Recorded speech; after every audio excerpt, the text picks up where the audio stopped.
আজি আমি ৰাস্তাত বহি এই কাৰণে আন্দোলন কৰিব লগা হৈছে। আপোনালোকে নিশ্চয় গম পাইছে আমগুৰি গাঁওখনত এই অলপ কেইদিনৰ ভিতৰত ২০টাকৈ পৰিয়াল গৃহহীন হৈ তেওঁলোকে ৰাস্তাৰ দাঁতিত লগনে থাকি দিন পাৰ কৰিব লগা হৈছে। চুটিৰ পাথাৰ কেইবাটাও পৰিয়াল গৰাখহনীয়াত কবলত পৰিছে।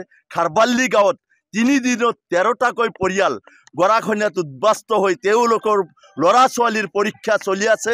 সেই সময়ত তেওঁলোকৰ ঘৰৰ মাটি ভেটি হেৰুৱাই তেওঁলোকৰ ল'ৰা ছোৱালীক ক'ত পঢ়াব তাৰ কোনো নিশ্চয়তা নাই। তেওঁলোকে লগনে থাকিব লগা হৈছে। আচলতে যিখিনি গৰাখহনীয়াত আচলতে কোনেও গম নাপায়। গৰাখহনীয়া যেতিয়া হয় তেওঁলোকৰ যেতিয়া মাটি ভেটি সকলো হেৰুৱাই সেই মানুহজন আচলতে মানসিকভাৱে তেওঁলোকে মানসিক ভাৰসাম্যতা হেৰাই পেলায়। যাৰ ঘৰ গৰাখহনীয়াত পৰিছে সিয়েহে গম পায়।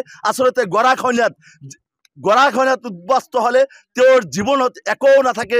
জীৱনৰ যিখিনি সম্পত্তি গটায় সম্পূৰ্ণখিনি গৰাখহনীয়াৰ উদ্বাস্ত হয় তেওঁলোকে।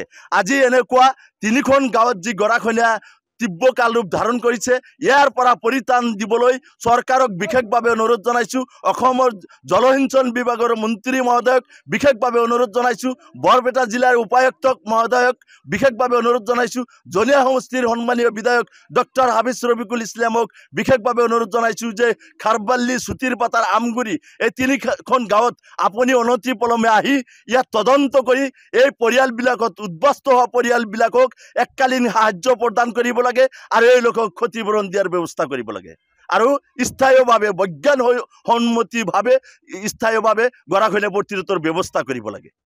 হয়, আজি আমি এখন প্ৰতিবাদী কাৰ্যসূচীৰ যোগেদি অসম চৰকাৰ বা বৰপেটা জিলা প্ৰশাসনক আমি অৱগত কৰিব বিচাৰিছোঁ যে ইতিমধ্যে আমগুৰি চুটিৰ পাথাৰত বেকী নদীয়ে কালৰূপ ধাৰণ কৰি ইতিমধ্যে এই ৩-৪ দিনৰ ভিতৰত এই আমগুৰিত প্ৰায় ৪-৫টা পৰিয়াল ইতিমধ্যে বেকী নদীৰ বুকুত যা গৈছে আৰু লগতে খাৰবালিলৈকে কিছুমান ঘৰ ২-৩ দিনৰ ভিতৰত গৈছে। মোৱামাৰ বলাই পাথাৰ কাউৰজি আদি কৰি যে বেকী নদীয়ে কালৰূপ ধাৰণ কৰাৰ পিছতে আমাৰ যিজন স্থানীয় বিধায়ক বা সাংসদ আছে তেওঁলোকে কোনো ধৰণৰ গুৰুত্বপূৰ্ণ ভূমিকা গ্ৰহণ কৰা নাই আমি লক্ষ্য কৰিছোঁ।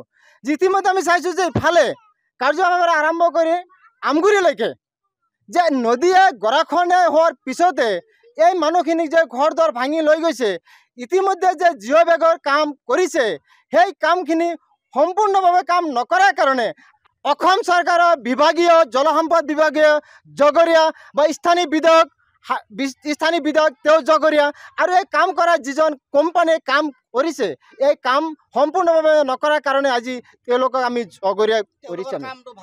নাই, তেওঁলোকে কাম যিখিনি কৰিছে এই কামখিনি সম্পূৰ্ণভাৱে কৰা নাই আৰু ভালকৈ কাম কৰা নাই।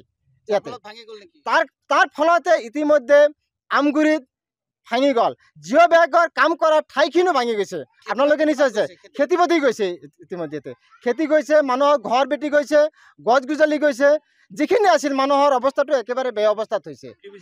এই ক্ষেত্ৰত আমি অসম চৰকাৰৰ ওচৰত অনুৰোধ জনাওঁ আৰু বৰপেটা জিলা প্ৰশাসন বৰপেটা জিলাক অনুৰোধ জনাওঁ অনতি পলমে এই আমগুৰিৰ পৰা আৰম্ভ কৰি যিখিনি কাম সম্পূৰ্ণভাৱে কাম কৰিব লাগে। অন্যথায় আমি কৃষক মুক্তি সংগ্ৰাম সমিতিৰ ফালৰ পৰা বিভিন্ন দল সংগঠন লগত লৈ আমি ইয়াৰ বিৰুদ্ধে ধাৰাবাহিকভাৱে আন্দোলন কৰিবলৈ আমি বাধ্য হ'ম। যিকোনো খবৰৰ বাবে যোগাযোগ কৰক 7099017330 অথবা 7099017990 নম্বৰ।